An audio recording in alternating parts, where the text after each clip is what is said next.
Hello guys, this is Gladys. My project is on Edward Thorndike. Edward Thorndike is known as the father of modern day educational psychology. He was the first to apply psychological principles to the area of education. His most popular theory is called the connectionism theory. This theory states that learning is the result of associations or connections formed between the stimuli and the response. Cut. Now let's go into Thorndike's law of learning. First one is called the law of readiness. In this, it states if a person is ready to learn, the connection is satisfying for them, and the learning will be positive and effective. This basically says if someone is ready to learn, they're ready to learn. It's like what we learn in life. Thorndike's next law is the law of exercise.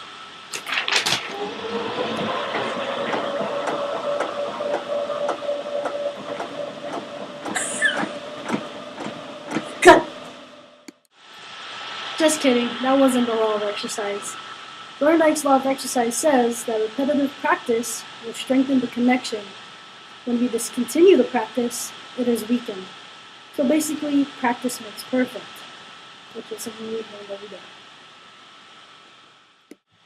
Thorndike's last theory is the law of effect, in which it states that a positive response to or rewarded behaviors become more frequent and have a positive effect on learning.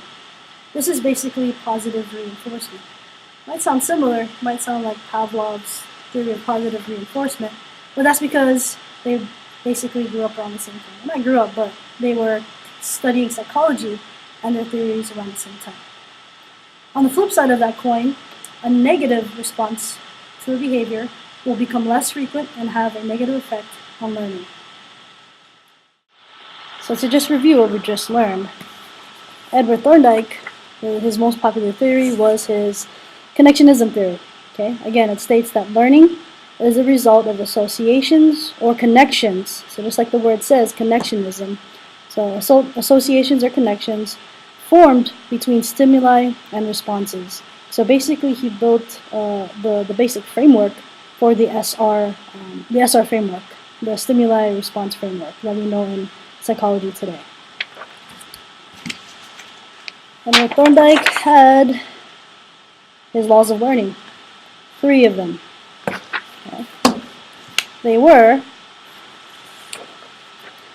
the law of readiness, okay, which states that if a person is ready to learn, the connection is satisfying for them, the learning will be positive and effective. His next law is the law of exercise. Okay, and I'm not talking about exercising like what I did earlier. This law states that repetitive practice will strengthen the connection. When we discontinue the practice, it is weakened. So again, you can tie it to that famous saying that says, practice makes perfect. And lastly, we have the law of effect, okay, which states a positive response to or rewarded behavior become frequent and have a positive effect on learning.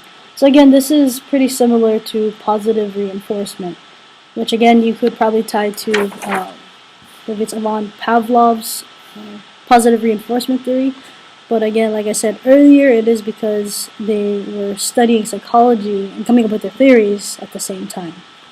On the flip side of that coin, it also says a negative response or behavior will become a negative response to a behavior will become less frequent and have a negative effect on learning. So it's like conditioning. If you condition someone when they do a certain action and it gets a negative response, it basically discourages them next time from doing that to prevent that type of response. So again, it all ties back to the S and R framework. Okay. Next, we're going to move into another thing about Thorndike, which is one of the experiments he's known for.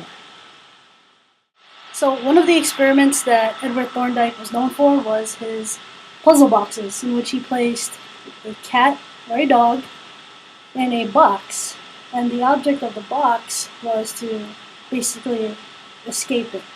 So in the box he had a lever, which would, once it was pulled down, it would open up the door. So first he conditioned the cat to recognize that escaping the box was a good thing. So you put the cat in the box, have them walk out the door, and basically reward them.